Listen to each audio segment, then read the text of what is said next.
Dunque, sì, presentiamo un bellissimo progetto che sta bollendo in pentola presso la nostra società, progetto Nastro Rosa. La Federazione Italiana Scherma l'ha iniziato ancora l'anno scorso, moltissime società italiane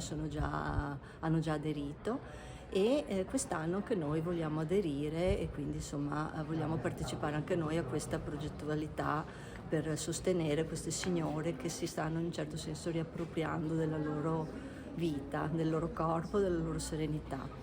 Il gesto tecnico schermistico viene visto come gesto tecnico che può coadiuvare la riabilitazione medica e ovviamente si tratta di un gesto tecnico adattato a questa tipologia, diciamo, di atleta paziente, e ovviamente anche la parte emotiva, la parte emozionale, la parte di tutto ciò che si vive in sala scherma, ambiente quindi di amicizia, diciamo di appartenenza alla società, può a livello emotivo implementare, diciamo, la loro rinascita tra virgolette. E verremo appunto coadiuvate dalla Lilt di Treviso e niente, quindi insomma siamo molto orgogliosi, è un progetto importantissimo a cui teniamo molto.